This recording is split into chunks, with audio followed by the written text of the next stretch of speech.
The nature of warfare has changed forever.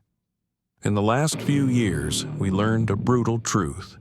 The cheap, commercial drone is now the defining weapon of the modern battlefield. Air superiority used to cost billions. Now it costs $500.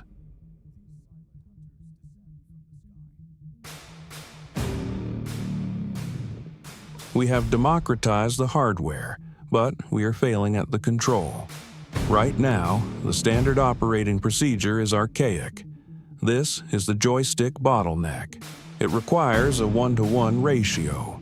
One highly skilled human pilot, fully dedicated to flying one single robot. In a high-intensity conflict, this doesn't scale.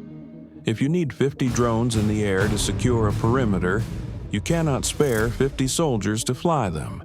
The cognitive load is unsustainable. The solution isn't better pilots. It's better abstraction. Introducing Project Dronecraft. Dronecraft is a shift from micromanagement to macro command. We stopped asking the operator to be a pilot and started letting them be a commander. We built an interface that feels intuitive, like a real-time strategy game.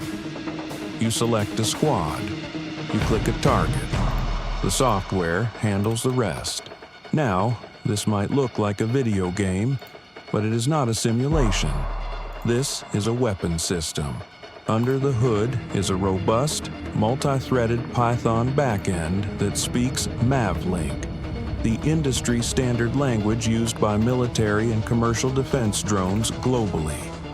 We abstracted the complex physics of flight, stabilization, GPS fusion, battery management, away from the human and delegated it to the machine where it belongs. Why does this matter? Because in the near future, defense won't be about who has the best jet fighter. It will be about who can field the smartest swarm. Imagine one operator sitting in a bunker, controlling a persistent, autonomous defensive net of 50 drones patrolling a 5-kilometer trench line. That is force multiplication. That is asymmetric advantage. That is the goal of Dronecraft. So, what does this look like in practice? Let's look at two scenarios where software beats a human pilot every time. First, the dragnet. In the field, if you are patrolling a 5-kilometer line and a drone gets shot down, you have a blind spot. A human pilot has to realize it, launch a new drone, and fly it manually to the gap. By then, the enemy has already crossed. With Dronecraft, we use a self-healing algorithm. You define the sector, and the swarm divides the territory mathematically. But watch what happens when we lose a unit. The system detects the heartbeat loss. It instantly recalculates the geometry. The remaining drones expand their patrol routes to cover the gap. The net heals itself. Zero human input. Zero gaps. Second, the strike. Modern tanks have active protection systems. They can stop a single drone coming from a predictable angle. To kill it, you need to hit from 3 sides at the exact same millisecond. Humans can't coordinate that, but software can. We call this the Wolfpack convergence. When you order the strike, the drones don't fly straight.